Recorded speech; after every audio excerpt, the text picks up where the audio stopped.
Hi, welcome to the Poetry Vlog. Today we have a special guest. Do you want to introduce yourself? Hi, I'm Rachel Edelman. And Rachel, where did we meet? We met in the expository writing program teacher training in the fall of 2014. That was a long time ago. That was 4 years ago. It was 4 years ago. That's weird. Yeah. Yeah, that's strange. And you have the MFA background from UW Seattle too, right? Mm-hmm. And then in poetry. In poetry specifically, you're noticing a trend. And then you were mentioning that you're going to do teaching in a private school this upcoming year. Yes. Last year I worked in a support role in humanities in a school in Shoreline, another private school, and this year I'll be teaching English to 9th, 10th, and 11th graders at Seattle Academy. Cool. And Rachel's the most prepared of our guests. And we were going back and forth via email what to talk about a little bit. More so Rachel had an awesome idea. And I was like, cool. And then you brought up the Great British Baking Show. Yes. And I was like, that sounds like really awesome. Like, I haven't watched it, full disclosure, but I've seen like clips here and there. And then I was like, this is the best part, actually, of having guests. I'm like, if that's what gets you excited and you can reach that with poetry, I think it'll be, like, the best, right? Because people think of poetry as this, like, lofty, like, not accessible, abstract, deep wisdom truths that come from our soul as artists. And poetry is not necessarily that, right? So is it okay to curse on this? Thanks for asking. I usually do until I realize that my family listens. And I was like, they will not listen to the episode if I swear. So if you slip, that's totally cool, and I myself might slip. Okay. But I've been working on avoiding it because it's my habit to swear a lot. Okay. Yeah. Well, I want to say that, like, this idea of poetry's loftiness is total BS. Like, poetry comes from oral traditions around a campfire. It was the same as song for millennia. It was not, like, something high and mighty until the Romantics, the capital R Romantics, in the 1800s, the 19th century. Really? No, the 19th century. So this idea of poetry as something divorced from the people, like something academic, is very new, actually. Yeah, it is. It's also new that it's kind of its own section in academia now, right? Like that it's seen as like separate from being an English major, that you would also be a creative writer, right? And then it's also new that it's separate from popular culture, right? That we think of pop music, for instance, as being different from the world of poetry. Is like a somewhat modernish development. When you say oral traditions, can you explain to people what you mean? I know what you mean by that, but can you explain to people who are like, oh, you and all your jargon, like English people? Yeah. By oral tradition, I just mean that poetry was spoken aloud. So I mean that the Odyssey, you know, that famous poem that you probably read in 9th grade, or maybe you didn't, maybe you read a synopsis of it, of like Odysseus traveling home from the Trojan War. Well, that was an oral poem. It was passed from speaker to speaker to speaker, and we have evidence of that. We have hard evidence of that based on research that was done in the early 1900s with like Armenian speakers, and I'm going to get this wrong, but if you read the introduction to Emily Wilson's new translation of the Odyssey, she gets into it in really great detail, and really any translation of the Odyssey should get into it in detail about how stories were passed down through rhythms, through rhymes, and poetry was just the mechanism for that passing. Yeah. Perfect. That was like the best synopsis of oral tradition of poetry I've ever had a friend do, so kudos. Sweet. Yeah, that was awesome. And what made you think of the Great British Baking Show? So what is it, first of all, right? And why do you love it? And how are you relating this to poetry? So I decided to talk about the Great British Bake Off because my friend Gabrielle Bates she challenged me. Right. So I was out with her last night, and she asked me what I was going to talk about with you. And I said, oh, maybe, you know, this and this in poetry. And she was like, well, I'm going to try and do something pop culture. Yeah. And I was like, okay. Challenge accepted. Challenge accepted, Gabrielle. So I realized that the only pop culture thing that's gotten me excited this summer, as I've been, like, working really hard, honestly, this summer, harder than I meant to work, is the Great British Bake Off. Great British Bake Off. I thought it was Bacon Show, but the fact that it's called Bake Off makes it sound so intense. So the thing about it is that in Britain it's called the Bake Off, but Okay. Pillsbury has copyrighted the term Bake Off in the United States. Are you kidding me? So on BBC it's the Great British Bake Off, but on PBS it's the Great British Baking Show. You can find it there. Wow. You can also find it on Netflix. That makes me like kind of hate Pillsbury. Great British Baking Show is just the American version. I see. They've broadcast the seasons in a different order, but I call it the Bake Off because I first found it on YouTube. Yeah. Not on PBS. Yeah. And I love this show. It is a competition for Britain's best amateur baker. So these are people who are teachers or homemakers or prison wardens who get on the train on a Friday night or something and travel to whatever country estate they're holding the competition at that year, and they spend weekends competing against each other. I didn't know this like travel component of it and all that. Well, I bring that up only because it's unlike an American reality competition where show. It's like held in one place. Where it's like one place.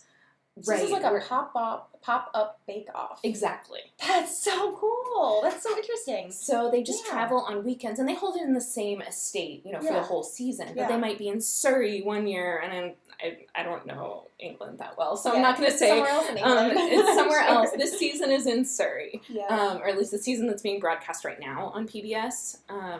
And when they have 3 challenges over the course of a weekend. A signature bake, which is like sort of a point of entry into the week's theme. Say the week's theme is bread.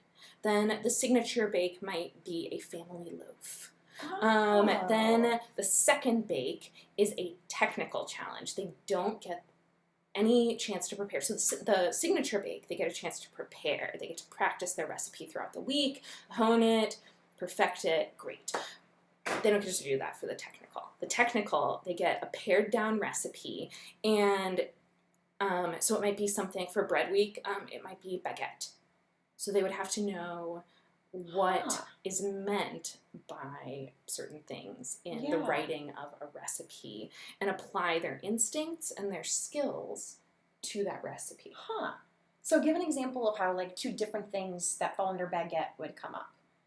Right? Are they all producing the exact same baguette? They're producing the exact same baguette. They're identical all baguette? trying to make identical baguette. But trying to make it in terms of it's like traditionally meant. They are given a specific recipe, and it's supposed to be this very traditional according to the judges. Not all come out kind of tasting the same. They do. They're supposed to for the technical. The technical... Oh, so it's just like proving you can do something already. Yes. This is also not like American game shows. Right. I'm like, I don't understand. How are they different? Capitalism. Right, they're not. They're supposed to be to a standard. There's a standard that they're supposed to hit. It's like a test. Yeah. It's like quite literally a hoop to jump through. Exactly. Yeah. Interesting. I would think that would actually be the most stressful in some ways. It is. Because they know what they're supposed to be tasting. Yep. So if it's not what you planned, you can't be like, I meant it to come out that way. It has to be like, interesting. Nope. And this is baking. Like, you can't fudge it. No. This is why I don't like baking. Right. Me too. I've learned to bake bread. Yeah. And I love to cook, but I don't love to bake. I don't love baking either. There's the only so thing much... I bake that I like is the thing that I already know I can modify without worrying too much about it. Yeah. So there's all of that knowledge that goes into the technical bake, which is totally the most stressful. And then the judges actually rank the technical bakes from like worst to best numerically. The signature bakes, they will give qualitative feedback, and they'll tell them, whether it's good or bad, but they don't rank them per se. Then finally, on the second day of the weekend, they do what's called a showstopper bake. And this is an all-out, like, pedal to the metal, timed bake. And for bread week, it might be something like a 3D bread sculpture. Oh, wow. So they might have to use different kinds of flour to make a 3D bread sculpture. Okay, yeah. Keep in mind, these are all amateurs. These are people who have jobs. Right. These are people who have lives. They haven't thrown away everything It's a to great enter. culture. Yeah, to enter the Bake Off. Yeah, It's not like Top Chef Yeah. or something American where I guess what has drawn me into it so much is that these people are doing this for fun. There's no big prize at the end. It's just bragging rights. No, there's no big prize. Is there like a winner? Yeah, there's a winner. Okay, and the winners have gone on to do amazing things. Like Nadia Hussein, who won 2 seasons ago, has her own show now. I think she has like 2 different cookbooks out. Oh, wow. She does all kinds of things. So personal branding style is the reward, but ultimately it's just like kind of like an exhibition where the best is chosen to simply be the best, and that's it. There's no other incentive. There's no monetary incentive. Yeah. There's no sponsorship. Interesting. So very interesting. Very cool. I can see why this would create a different atmosphere. Yeah. And like because of that, people on the show are truly kind to each other. They are all in it to have a good time. Yeah. They're not there. It doesn't have the cutthroat atmosphere that a lot of reality competition shows have. And because of that, it is so soothing. All right, so how do you see it dovetailing with poetry? What made you be like, I know what I'm going to talk about in pop culture that relates to poetry, besides the fact that it has to be something you enjoy and love and could talk a while on? Mm-hmm. Yeah. So 3 things. First is that amateurism that I keep coming back to. Yeah. Poetry, as you've said before on the vlog, is not something capitalistic. It's not something that you're going to necessarily or like hardly ever make any money at. You can't. It's true. Even folks who make a living teaching poetry at universities, the few of them that there are, didn't necessarily, like, they aren't relying on their poetry per se to do that. They're relying on their teaching skills. They're relying on...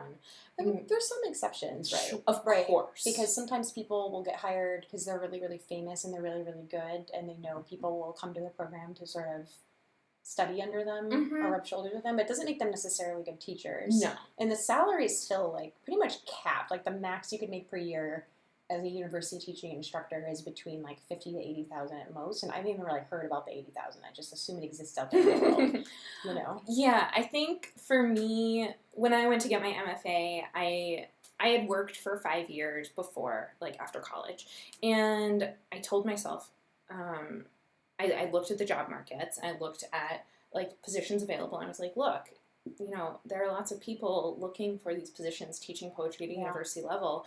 The jobs aren't there. No, they aren't. It's like there's like over 600 applicants at least per opening, and then one is picked. Exactly. Yeah. So I told myself, like, this isn't to get you a job. This is to make your life. Yeah. So, like, I used the MFA as a chance to, like, figure out how poetry was going to integrate into my life. And just, like, these people use baking as a part of their life. It's not their livelihood. Yeah, and because of that, there's so much more freedom with it. Yep. I was completely agree. At a class last weekend where a hybrid forms class at Hugo House here in Seattle. And to be able to play with visual and audio and video and like all of these different forms, not knowing if there's going to be an outlet for them is amazing. Yeah. I don't need there to be an outlet to have fun. Exactly. Actually, it's interesting too because, you know, my dissertation topic is on like music videos and poetry essentially, right? And sometimes I'm feeling like not giving my usual research statement explanation. I'm like, honestly, why would I do something that's not fun? Like, I love these things. I love talking about them. I love reading them. I love being immersed in them. And I don't get paid enough to do something I don't have fun doing. Yeah. You have to pay me a lot of money to make me, like, do something I don't enjoy. And I, like, luckily in my life have not really spent much time doing things I don't enjoy. I've spent a couple years in nonprofits, which I didn't enjoy. We actually had that discussion too. Like, nonprofit work is the worst. But now, like, I love teaching English. I love teenagers. I love, like, banging my head against the wall with them over and over and, like, learning from them and joking with them. And it's just such a joy. Yeah. So, and you're right. That's what poetry is. Like, you don't enter the humanities, and you definitely don't enter poetry in particular out of all the genres thinking, I'm going to make money off of this one day. Like, the odds that you'll become one of the professors are slim, and even the odds that that professorship is, like, a good job that brings you joy are slim. You know, because you're not just teaching when you're a professor. You have all these, like, tenure track requirements that are, and obligations that are incredibly exhausting and emotionally draining. And I like to think about poetry outside of the academy. For me, like, the academy is not a route to fulfillment. It's not for most people. And also, it's not accessible to most people. It's not. And every time they fund, like, an accessible project, it becomes so pretzeled up in its complexity that ends up still not being, like, accessible in a true sense. It's usually, like, an event, and the UW's making it free. So, like, but it's still on campus. I'm just really excited by projects that are out in the world. I was at a poetry, like, mingle at Open Books the other night, and there was a Wednesday? Tuesday. Okay. Tuesday night at Open Books, and there was a woman talking about her project of a text walkway in Bellevue that she's building. Yeah. I'm so thrilled by stuff like that. Very cool. And, like, of course, she has written grants for it. She's getting paid. But, like, poetry as a way of playing with the world, as a way of interacting, just like, I think, you can have expertise in an area, like baking, like poetry, without it being your livelihood. And I think that that's really healthy. Yeah. And that makes for richer lives for all of us. Yeah, I agree with that. It's interesting because the person I chatted with yesterday is Dr. Lucia Lorenzi, which actually means will be the one posted the week before this was. So you all know who I'm talking about if you've been paying attention.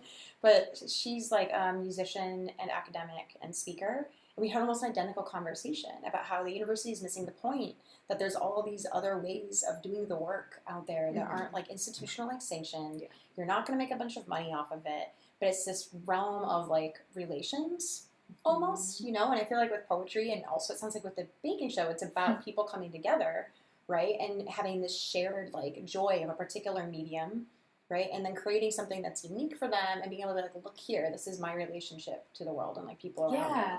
It's so creative. The second reason that I wanted to tie the Great British Bake Off to poetry is because it's all about chemistry and, like, knowing the components that work well together. These bakers know how to measure, like, baking powder to salt to yeast. They know whole flour versus, like, strong flour. I don't even know what that means. But I'm like, what's strong flour? It's a British thing. Like, so many things about this show, too, are a nationalist project, and we could get into how taste is influenced by nationalism and how the judges get, like, weirded out by green tea.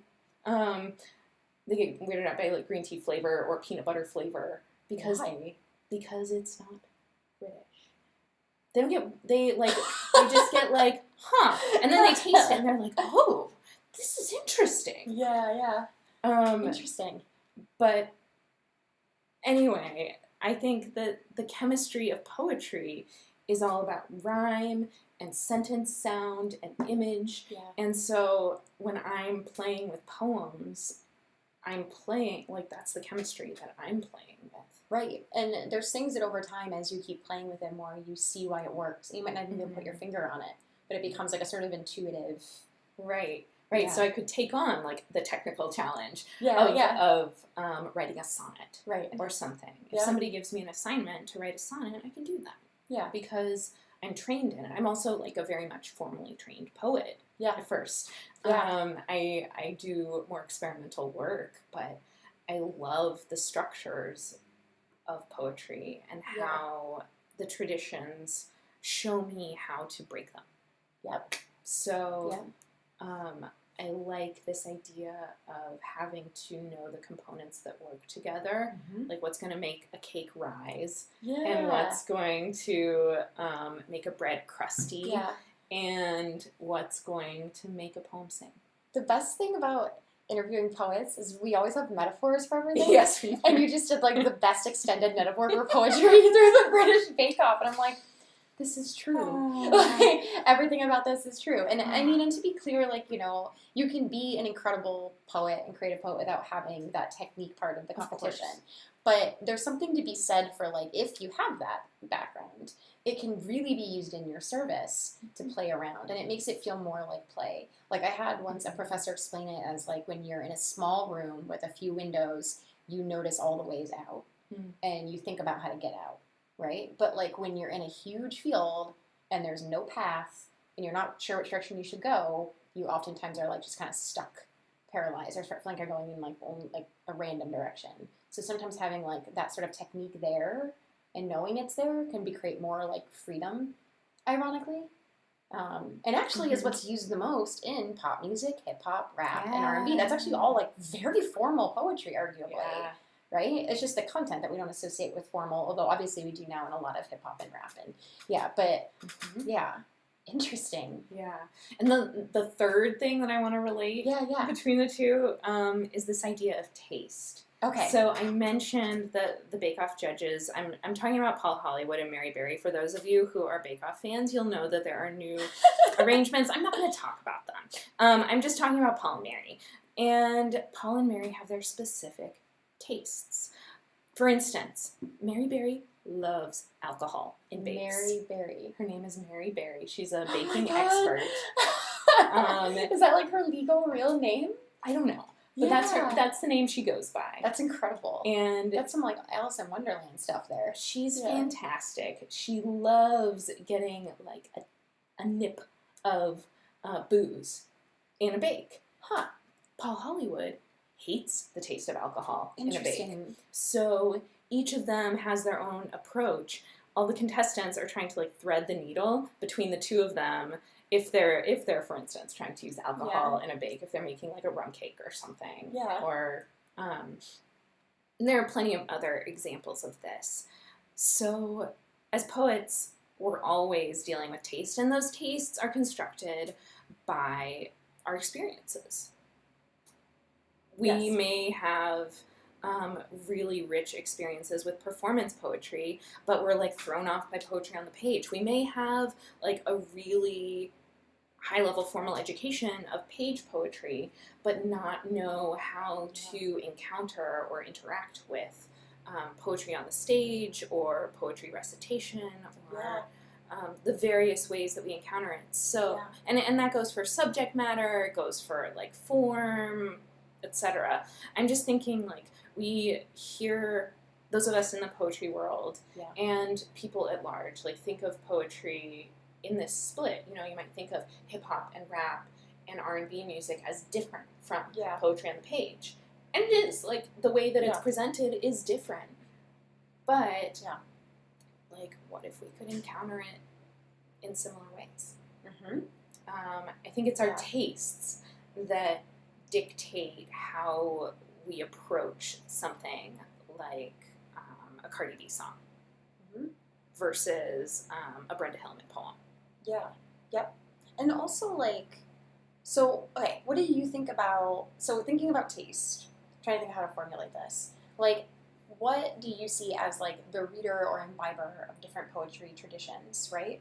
Like, how much do you think it helps or doesn't help to be aware of your taste and how your taste is informed? I think it's crucial. Right. I think as a reader, like, I have to know that I love a good lyric poem. And I love being able to recognize a form, and I love seeing stanzas, but I also have, like, and have taught myself to love, like, an open field poem. Interesting. I've taught myself to love a poem that is built of sound rather than translatable meaning. You know? Like, I think we, no matter what art we're consuming, whether it's visual or textual or music, we have to teach ourselves to be open to different aesthetics. And be aware of our own aesthetics, always, as a reader. And person encountering culture. I think that's the most important thing, like, we can do. Right. and too because of class-based reasons that also correspond to race and gender, right? Because it's like it's one thing to say this is a good poem, point blank. It's another thing to say like this is a good poem, and I especially love it because of my own personal taste for fill in the blank, right? And with so much like popular conceptions of poetry is that there's good poetry and there's bad poetry. We're talking about non-poets, right? Yeah. Who look at poetry and they're like, you know, I don't have enough education, or I didn't go to school enough, or I didn't read enough poetry to have like good taste in poetry. You know, or I'll even have people like tell me that they like a popular button poetry performer, for instance, and they'll be like sheepish about it. You know what I mean? They'll be like, I know this isn't like the real, I'm sure it's not real poetry. They'll like kind of stammer around it, and they're like, but have you heard of so and so? You know, my therapist did it once, which was really funny. Like not funny. God, I hope she's not watching this thinking that's condescending. But like it was an interesting moment because I was like, oh, this is really every part of my life. Because so many of my relationships are not with writers. You know, so I say poetry, and I almost cringe when I say it, because I'm like, I know how you're going to think that means. And then it's also interesting to watch when people try to tentatively throw out something poetry-related, and they're like, but I'm not the arbiter of good taste in poetry. And I'm like, you are the arbiter of your taste. Yes. Therefore, you are the arbiter of good taste in poetry for you. And in some cases, that might be a TV show, right? Or it might be like, when I interviewed Samaya, we talked a lot about her book, Mirage, and I didn't realize before the interview that the center of it is this translation work of Arab poetry, right? And the taste that informed the type of poetry Samaya is into, and it's in that book, is very much valid, worthy taste that gets obviously discredited in a lot of Euro-American poetry styles, right? So I think I think it's really awesome you brought this up and how it's used in the show as well. But there's a difference between saying like, that is good, universal statement, right? And being able to say like, oh, I like this, here's why. You know, and that's empowering because then you can hear like a pop song you really like and you won't feel like, oh my God, how did I like this song? You can be like, this is my taste. Yeah, and that also like cuts into the hype machine. Like all of us do this. We're like all in, you know, whatever we're into, we're like, ooh, I gotta hype it. And we just say, oh, this is amazing. This is so like moving and evocative. But why? That's what I want to know. Like, and that's what this like my partner is constantly asking me. I'll like be really into a book and I'll be like, oh my God, you have to read this. You have to read this. It's so good. And he'll be like, okay, why? And you're like, and I'm like, because it's so good. Yeah. Or like the impulse. Like I see it on social media and I do it too, right? Of like sharing something you read and you're like, oh, this like got me here. I need to see if someone else feels that too. Right? But we have to be precise. Yeah. Like I worked as a poetry book reviewer for a long time. I did for like 4 years. I was reviewing poetry books for Scout Poetry and for Plowshares. And I learned to be precise with what I loved because I only reviewed books I loved. That was a thing for me. I wasn't gonna write about. A critic. Well, I mean, I did consider myself a critic, like in that way, but I didn't want to spend my time with books that I didn't love. I didn't pay enough. I didn't want just like what I know we were exactly talking about. What you're talking about. I didn't want to spend my time. I don't get paid enough to bother being unhappy with this. Exactly. Yeah. So I reviewed books that I loved or like wanted to tease out my feelings about or found like really important to study and share my thoughts on. And doing that work made me realize how vague we often are with our tastes. And so, for instance, like when I eat a piece of bread, and it's like a really good piece of bread from Seawolf Bakery on Stoneway, which is fantastic. The specificity this is occurring. I want a piece of the white sourdough. Okay. And I want to take it home and I want to slice it myself and I want to put butter and peanut butter on it and eat it. And it's going to be like really, really crusty on the outside, almost to the point that I can't chew it. And then the inside is going to be so fluffy and like delicate. That's a good slice of bread. Yeah, and you can describe it. Right. You understand like why you like it. Yeah. I love this idea. I'm totally going to use this metaphor when I teach now. I feel like the new assignment will be like, write a poem when you have a detailed description of everything about this piece of bread that you love. Well, I think you could show the judging of one of these technical challenges and show how they, like, poke the bread and say, this is raw in the middle. Or show how they, like, sometimes they'll, like, ball it up again and be like, look, it goes right back to dough. It's not done. Yeah. That's horrifying. Yeah. Yeah. I mean, people are, like, cringing on their stools, and it's heartbreaking. Yeah. And I cannot wait for the next episode to come out tonight. It's the semifinals. I know I could have watched it on, like, iPlayer with a VPN already, but I chose to wait. Wait, a what? You can watch, like, the BBC version on iPlayer with a VPN. I did not know this. I'm, like, very technologically inept. This is, like, as tech as I've ever gotten. I'm just saying it for, like, people who maybe, like, are big off fans and want to tell me that. I know. Yeah. I know. Let's talk about your poetry. Okay. All right. How are we doing on time? I have to open, like, okay, we're at 30 minutes. Let's talk about your poetry. And we'll talk about if there's any part we can edit out that you're comfortable with to make it a little shorter. Because I've been going over in a big way. Mm-hmm. These things are too fun. It's just me talking. I'm like, no problem, 15 minutes. And then I like chat with a friend, and I'm like, oh my god. So yeah, let's talk about yours. What did you bring today? I brought a poem called Stoneway North. Convenient. It's right. Yeah, that's my street.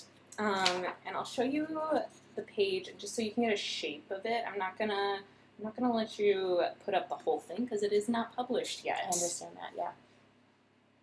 I totally get it. You're good. I'm not even worried about it. Yep.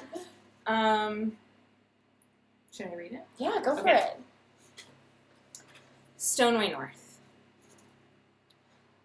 The crane's arm pivots, its cockpit flag claiming the skyscape above the old quarry yard. Now raised, the lot holds a copse of scaffolds for stories of steel. Across the street, I water rooftop beds, bleached stairlight tubs of kale and herbs, rust-proof aluminum trough companion planted with basil and tomatoes, brandywine, sun gold, and gold nugget already in bloom. What will you do with them all? My mother asks. Eat them, I say. What will we do? Love, you selected the pink Berkeley tie-dye for slicing, I the golden rave for sauce. What will we do with sunny Goliath?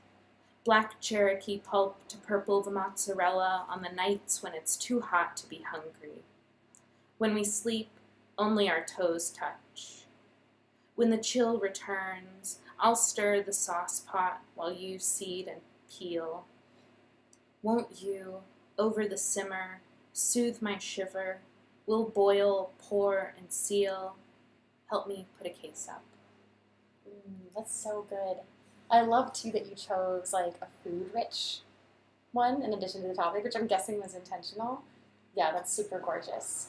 Thank you. I also had a chance to peek at your manuscript, and I'm going to, like, real quick as a blurb say I can totally see your more formal training and how you've also pushed through that and used that effectively in your work. Because there's actually a gorgeous sonic quality to a lot of the technique that comes through, if that makes sense. It was interesting, like, sound-based word poems. I was like, I would never guess that, actually. I think that, like, the way your images, like, ricochet with the sounds, like, even in that poem, right, it, like, sounds kind of lush and drawn out and slow. And I feel it could be, like, projecting the fact that it's not going to swear 90-plus degrees outside today. Yeah. Right? I'm like, oh, I feel like that tomatoey bursting in the heat and the sort of, like, continuation of that heat and juices being stirred in the pot, you know? And another reason I chose that poem for today because it's like that makes about me feel better. this Like, am I projecting weather. how I feel right now? No, but like I feel like the I'm nights when it's too hot to be hungry. Yeah, yep. And then oh shoot, what was I gonna say? I'm sorry. No, don't apologize at all. That was a good point. That's literally in the poem, so it makes me feel better. I forget, but. Anyway, I guess what I'm saying is I feel like I'm entering it with you when you write the poems in a way that's very much like sound and image forward, but there's this like beautiful tension in the lines because of those different techniques that you're putting into it, if that makes sense. It doesn't feel like they happen to be. And I think that's part of what creates the heat in the poem. You know what I mean? Like it sounds crafted without sounding like put on, if that makes sense. So yeah, I'm really excited that you shared it. Thank you. All right. Anything else you want to cover? No, I think I've said too much. I'm going to say one more thing. Sidebar. Also love that, like, this is a poem that would come out of a prompt telling someone to describe why they like the taste of something, right? Like, a little bit. Because I feel like I'm understanding here, like, how you're relating with the tomatoes. You know what I mean? In relation to, like, these other relationships in your life. And especially with Stoneway North being, like, the location. It's like I'm placed there with you. And suddenly, like, the perspective of the tomato, as silly as it might sound, is so particular. And that's so much more effective, right, if we're thinking about it in terms of, like, describing your taste for something as the poem, right, than saying the tomato is juicy. Instead, it's like there's all these very precise descriptors, like the proper nouns of different types, right, the specific location, the mother, the lover. Like, there's all these particular things that build out so that the tomato isn't just the tomato. You know what I mean? And I'm like, oh, I see why you like those tomatoes. You know, and also maybe have a weird relationship. And, like, not a bad way, but, like, a good way, you know? This is, like, the closest thing I've ever done to writing a love poem. And it is, really? like, very much dedicated to my partner and, like, the home that we have. But through the garden. That's so funny. Through the tomatoes. The first poem I ever got published was also my first love poem. It was also about food. It was about eggs, like frying eggs, basically, I think.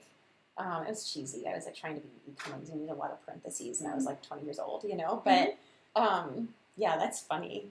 Yeah, I think I write love poems, but I'm, like, getting warm thinking about it. I'm like, don't turn out great. Like, I think it's a love poem, and they're like, this is about me? Do you not love me? And I'm like, no, I do. So now I just, like, don't call it that anymore. You know, I'm like, I'm not going to freak them out. Yeah. But I think that I can see yours as a love poem, actually. I think that that's really beautiful. Did your partner love it? Yeah. I mean, like, as much as partners that aren't poets love the poem. He's a poet, so he's I know he was a poet. He's just like, yes, a poem, hooray! Like, a poem. Let me help you line edit.